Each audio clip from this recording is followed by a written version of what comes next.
1 minute ago, no one expected Dwayne Johnson to say this in court. About Diddy. Before we proceed, viewer discretion is advised. What you're about to hear is not just courtroom testimony, it's the kind of confession that turns an industry inside out. This isn't a movie, it's not scripted, it's what really happened. And it begins not with a bang, but with a door creaking open. Inside a packed federal courtroom, where murmurs had already buzzed from the shocking testimonies of Monique Denzel Washington and Jamie Foxx, the atmosphere shifted. The air, already heavy, turned to glass.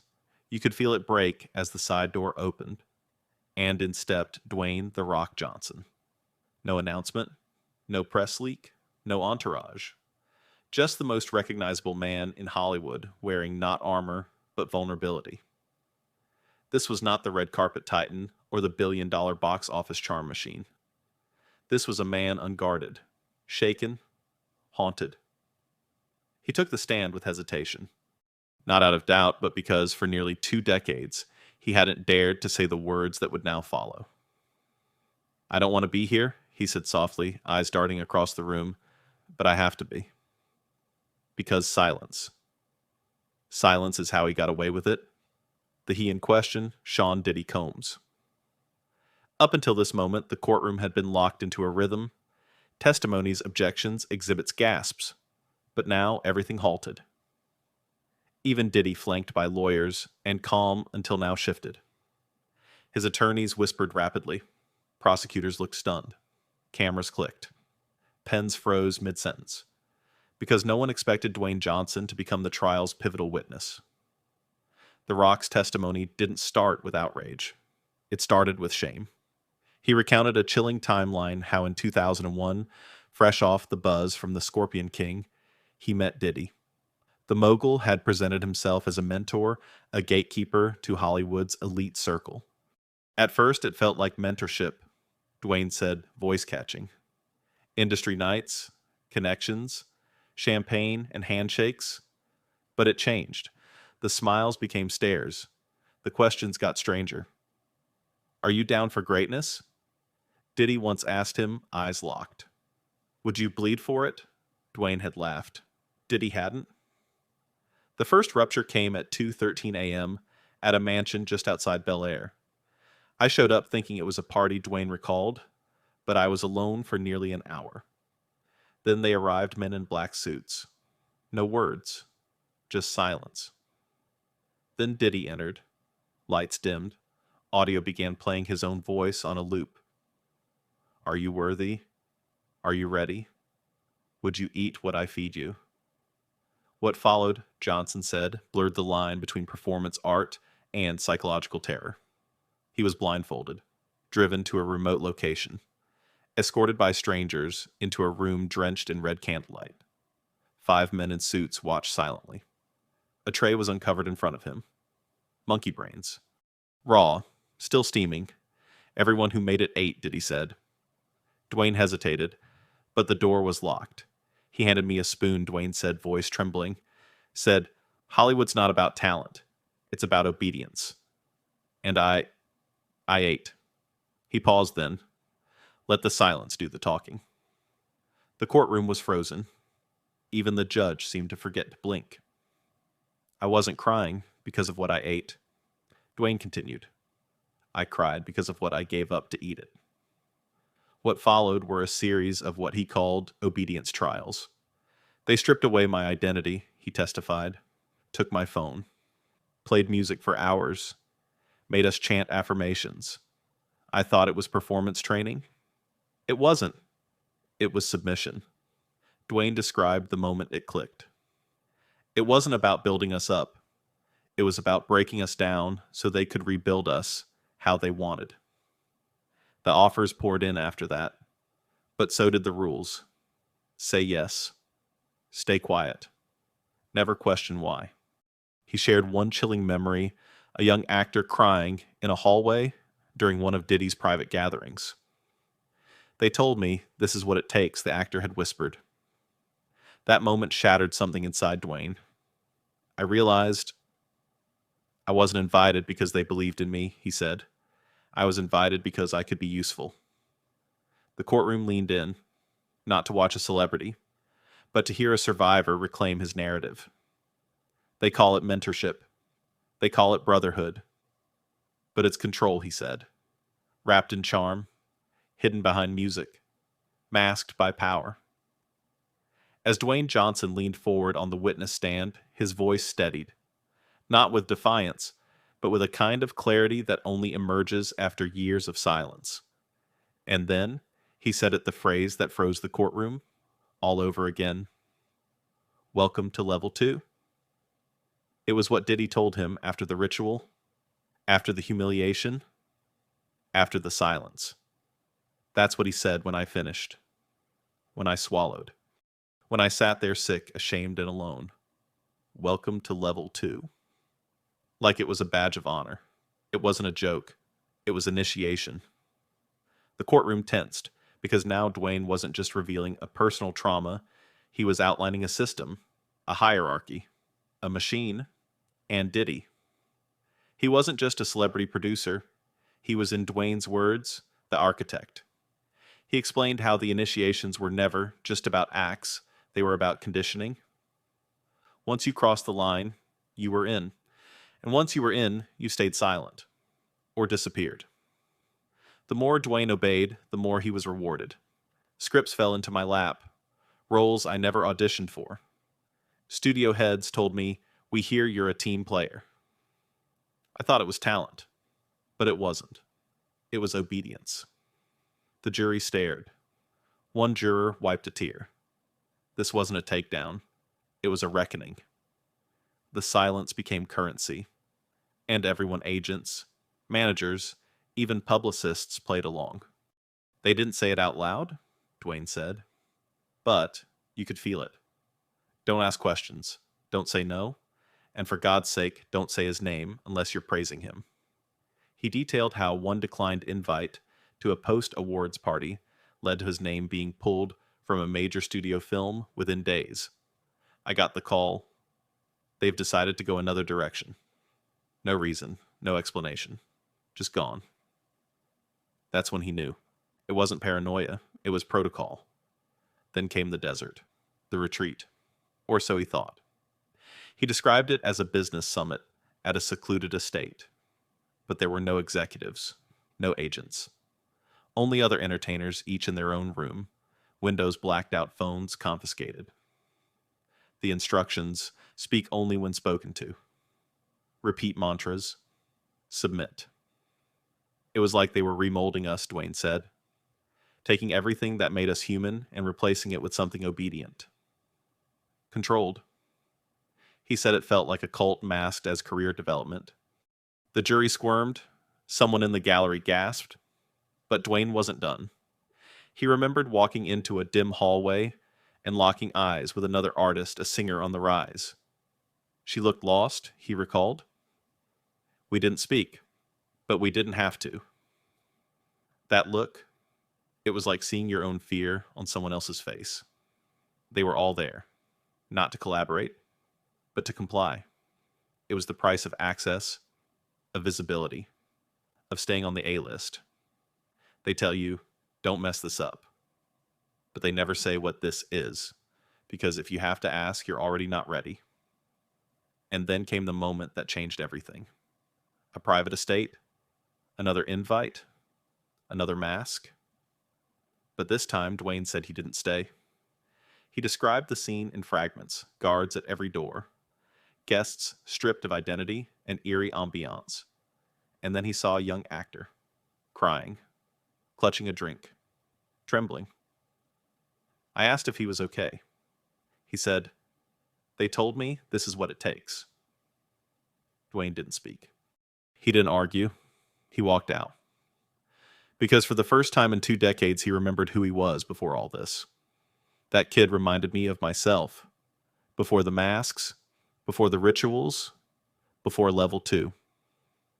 He paused, looked toward the jury, and said, "That night I made a promise. If anyone ever asked me what I saw, I wouldn't lie." Now in front of a judge, lawyers, a nation, he was keeping that promise. I built a brand on resilience, on strength. But for years, I was silent. And silence? Silence is betrayal of who I was, of who they were. He turned his head, slightly acknowledging Cassie Ventura's legal team without saying a word. Seeing her speak out, it gave me the courage to do the same, because silence protects the wrong people. The courtroom was still. No murmurs, no movements. Just Dwayne Johnson reshaping his legacy, not with action stunts, not with charm, but with truth. "I'm not here to cancel anyone," he said softly. "I'm here because I've been quiet for too long, and I won't let anyone think silence is strength." As the court adjourned for the day, Diddy didn't look back. But the world watching had seen enough, and what they saw wasn't a fall from grace. It was one man standing up so others wouldn't have to kneel. The next morning, the courtroom was packed to the brim. Reporters jostled for space. Security tightened. Whispers of what Dwayne had said the day before still echoed like aftershocks. But when Dwayne Johnson returned to the stand, he didn't look broken. He looked resolved. Because now the story shifted. From trauma to exposure. He called it the machine behind the curtain. A network, he said, built on fear favors and silence. Diddy wasn't just an influencer. He wasn't just a gatekeeper. He was a node in a web of power that stretched far beyond music. Studios, investors, executives. They didn't need to be in the room, Dwayne said, because Diddy was their proxy. He detailed how his career exploded after the initiation. But the roles weren't rewards, they were assignments. You think you're making it on merit, but they already picked you because you passed their test. He paused. Because you obeyed. In one pivotal meeting, a studio head said it plainly. "We hear you're someone who plays the game. No mention of acting chops, no review of his tape, just one credential: loyalty." That's when it hit him. They weren't hiring talent, they were buying silence. He recounted the consequences of defiance. One declined party invitation. One skeptical question about a contract clause. One attempt to renegotiate. And then doors closed. Projects vanished. Even his agents got nervous. They knew, Dwayne said. Everyone did. But no one wanted to say it out loud. His voice hardened. Because this wasn't about professionalism. It was about allegiance. You were either in the circle or out in the cold. What followed was isolation, not from the public, but from himself. I started losing sleep, doubting who I was, wondering if every win was just a bribe disguised as opportunity. He described being flown to exotic locations for retreats that turned into surveillance operations, phones taken, doors locked, conversations monitored, scripts rehearsed not for a film, but for reality. You're trained to confuse pain with progress, fear with loyalty. It wasn't Hollywood. It was indoctrination. The prosecution submitted flight logs, messages, and testimonies from others confirming that Dwayne hadn't been alone. Others were there, he said. Some were stars now. Some vanished. He didn't name them. He didn't need to. Because by this point, the jury knew the truth wasn't in the names. It was in the pattern. One exchange hit hardest: a text message from a former assistant to Diddy recovered and authenticated, displayed in court. He's asking questions. Should we freeze him out? The reply, give it a week. He'll fall back in line. Dwayne stared at the screen. I saw it happen to others. They stopped getting calls. Projects dried up. Their names disappeared from credits. He exhaled. And I knew, if I didn't play the part, I'd be next. But the most chilling part. Even those who wanted to help were paralyzed. My lawyers, my managers, they weren't villains, but they were scared too. He described one meeting where a publicist advised him not to make waves. She said, "You don't want to be that guy." I asked what she meant. She said, "The guy they stopped returning calls for." And just like that, a choice was framed as a threat. Obey or disappear. The prosecution turned to the gallery, to the jury, to the judge, and asked, "What kind of industry makes fear its foundation?" Dwayne didn't answer. He didn't have to, because his testimony wasn't about vengeance. It was about unveiling what hid behind the flashbulbs. The parties, the premieres, the headlines. "I don't need pity," he said. "I had success, fame, fans. But what I didn't have was peace." He looked up, jaw firm. "That's why I'm here." And then quietly, "To finally be free." As the courtroom recessed again, the mood had shifted. Yesterday people had gasped. Today they reflected. Because now the story wasn't about what Diddy had done. It was about what Hollywood had allowed. And Dwayne Johnson. He wasn't just the rock anymore. He was the fault line under an empire built on silence.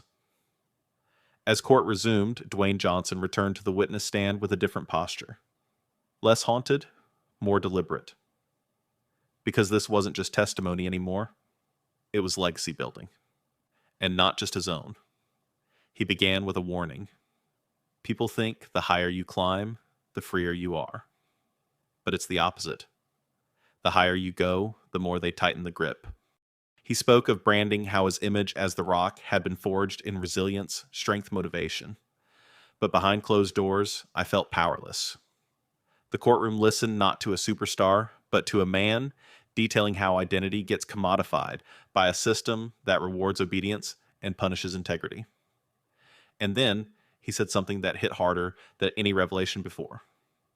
I wasn't silent because I was guilty. I was silent because I was afraid. Fear. That was the invisible chain. Not threats, not contracts, not even blackmail, but the fear of losing everything you've worked for. They don't have to hurt you. They just have to ghost you. He referenced actors who had quietly disappeared from public life. Not because they failed, but because they refused to play the game. They weren't unstable. They were tired. Tired of pretending. Tired of being owned. The courtroom was still. No rustling. No coughing. Just quiet, simmering recognition. Because this wasn't just a story about Diddy. It was about every system that operates in darkness. About every person who ever asked, why didn't they speak up sooner? Dwayne described the toll of silence, anxiety, paranoia, sleepless nights, a growing disconnect from his own reflection. You start to wonder, was I complicit just by surviving? He paused. Let it sink in. You tell yourself it's too late, that no one will believe you, that speaking up will cost you more than staying quiet ever did. But that changed, he said, when others like Cassie Ventura came forward. Her courage reminded me who I was, and what I stood for before all this. He looked directly at the jury. This isn't about canceling anyone. It's about accountability, about ending the lie that power justifies abuse. He turned to Diddy, and for the first time addressed him directly. I want to say this to you, man to man. No raised voice, no anger, just a devastating calm. You made me believe that to succeed, I had to surrender who I was, that dignity and dreams couldn't live in the same room. And I bought it. He shook his head. But that wasn't power. That was fear, disguised as influence. He spoke for those who hadn't found the words, the ones still stuck behind velvet ropes and iron silence.